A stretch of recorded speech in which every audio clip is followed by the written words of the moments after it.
Let's jump right into today's video because when I was younger and I was trying to figure out how to become financially successful, I used to hate it when people would tell me things like the first step to becoming financially successful is having the right mindset, because in my mind, that makes no sense. If I want to be rich, why don't you just tell me how to make money? It costs money to eat and it costs money to feed other people. If you want to take care of yourself and you want to take care of your family and you want to take care of your community, you need money in order to do that. And if you have more money, then you can take better care of yourself, your family, and your community. But the path from broke to rich isn't always so straightforward. I still can't believe I'm one of those people that says this now, but the first step to becoming financially successful and never being broke again is to master your mindset. You can only do what your mind tells you that you're capable of doing. If you tell yourself that you're not capable of making $1 million, I can guarantee you are not going to make $1 million. The first step to doing this is you got to swallow your pride. Because if you want to become financially successful, you got to get into the whatever it takes mindset.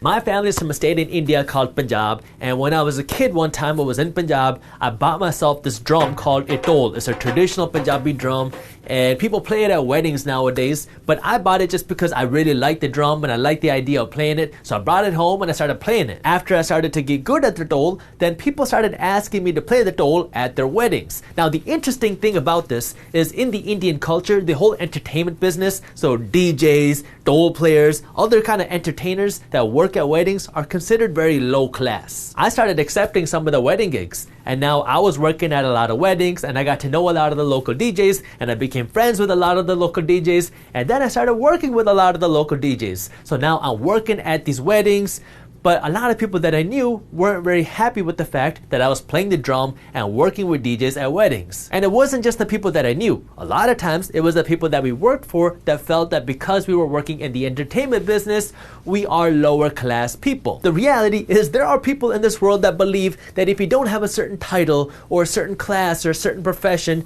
that you're not as high of a status as certain other people, and so they treat you as kind of less. I've worked at events where people will come and throw pennies at my face instead of coming up and talking to me and saying, hey, let's get started, just because they felt that they were really high class. Most of the people that I worked with were amazing, but this really required me to swallow my pride and understand why I'm doing this, because I had much bigger ambitions. My goal wasn't to work at weddings for the rest of my life. My goal was to transfer what I'm learning and funnel the money that I'm making into something much bigger. You'll never have to worry about being broke again if you're willing to get your hands dirty and do things that other people might not want to do. I learned a lot by working at weddings when I was in high school, and then I took this knowledge and these networks that I made and I transferred it to college, because then I started a college event planning company. I already knew the DJs, I knew how sound and lighting worked, I knew how event planning worked, and I knew a lot of people, so now I just started hosting college parties, concerts, and shows, even though I was never into partying and I never drank. Again, you gotta be willing to get your hands dirty and do the things that other people aren't willing to do. When I started hosting college parties, I would print 5,000 flyers and make sure that I distributed all 5,000 flyers before an event happened. So I would stand at street corners for hours passing these flyers out so people would hear about my events. Once you swallow your pride and you're willing to do whatever it takes, now you really got to believe in yourself, because you are going to hit hurdles. Nothing goes straight up. You are going to run into obstacles and things are going to go wrong. I don't have the best luck when it comes to starting new ventures, because anytime I start a new venture, I start by failing first. Like when I was starting my event planning company, the very first event that I was hosting, I got into contract to host this party at the certain venue,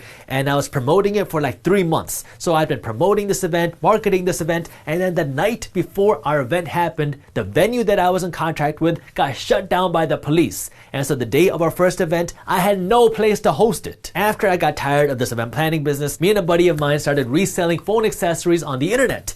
And this was going pretty well, and then we found out that the supplier that we were working with was selling us counterfeit stuff, because we received a letter in the mail with a threat of a $7 million lawsuit, because this company claimed that we were unlawfully selling their stuff because the supplier that we were working with was lying to us. After that failed, I got involved with real estate, and I'm still very much involved with real estate today, but I had to jump over a big hurdle to understand how to do real estate the right way, because I purchased an investment property that I thought would be a great deal, but it ended up being a nightmare property where I lost a ton of money and where I felt like everything went wrong. I even made a video on YouTube where I talked about this and I walked you through this nightmare deal. So if you want to see that, I will link it for you in the description below. I was working on a new sock technology that we could license to bigger companies, and somebody was willing to help us get connected to Under Armour, but that's when we found out that we did not get approved for a patent, so licensing the technology kind of just fell down the drain. Now coming to Minority Mindset, when we first started to grow on social media,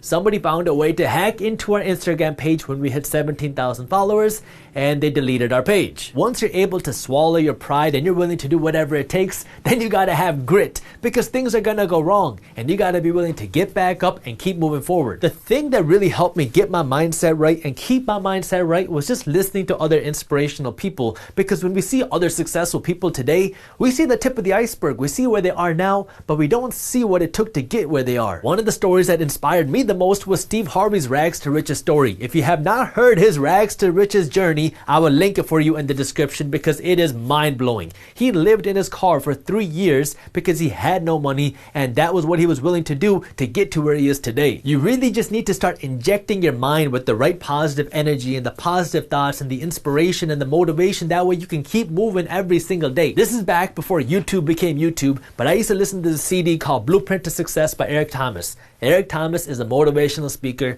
and he put out this motivational mixtape called The Blueprint to Success, and I would listen to the CD in my car every single day. And I got to the point where I literally memorized every single word in this motivational CD because I just wanted to inject myself with this like positive energy because I wanted to achieve that. There are people less qualified than you and less experienced than you and less skilled than you doing the things that you want to do and achieving the things that you want to achieve just because they believed in themselves while you didn't. Think about it. When you were a kid and people would ask you, what do you want to be when you grow up? What did you used to say? Maybe you said something like an astronaut or a fireman or a doctor or an actor or a singer or a professional athlete. When you're a kid, you never gave yourself limiting beliefs. You never sat there and thought, oh yeah, it would be nice to be an astronaut, but it's really hard to be an astronaut. Or yeah, I would love to invest in real estate, but that takes a lot of effort and a lot of learning and a lot of capital. You have to go back to that inner kid in you, because all of us have the inner kid in us, and just figure out what you want and then find a way to make it happen. Once you master the mindset, you are willing to swallow your pride and you're willing to do whatever it takes and you believe in yourself, now it's time to master the financial education. Once you master the mindset and the financial education, now you got the tools to become financially successful and nothing can stop you. You just got to implement what you know. Financial education at its core comes down to understanding 3 things: how to spend less money, how to earn more money, and how to invest your money like crazy. This goes hand in hand with having the right mindset, because if your goal is to become wealthy and you have the right mindset, it's very easy to live below your means, because now you're not going to be tempted to buy all the nice clothes and the shiny cars today because you don't have the instant gratification syndrome. You're willing to do whatever it takes. Earning more money becomes easier too, because you're willing to do the things that other people aren't willing to do. And so you're willing to work harder at your job, you're willing to put in more work on your side hustle, or you're willing to do other things in your business that most people aren't. And investing your money seems like the obvious thing to do because you're in it for the long term. You're not in it to try to make money tomorrow. And so you have no problem sacrificing today's gain for a long-term wealth. The reason why some people can make $200,000 a year and be broke, and other people can make $20,000 a year and become wealthy, is because of your mindset. If you have the right mindset, then you understand what it means to do whatever it takes, and you're willing to live below your means, whatever that is, in order to build that wealth. I've talked about this before when we talked about Henry's on our YouTube channel. Henry is an acronym which stands for High Income Earner Not Rich Yet, and these are people who make 6 figures a year yet are broke just because of how they spend their money. If you don't have the right mindset, more money is not going to fix the problem, because then you're going to fall into the shiny object syndrome, where anytime you see a nice car or anytime you see new clothes, you're just going to want to buy it because you feel like you need to own the stuff. That's why you got to have the right mindset first, and then you need to balance this mindset with the right financial education. That way you can use your money the right way to build your wealth and never be broke again.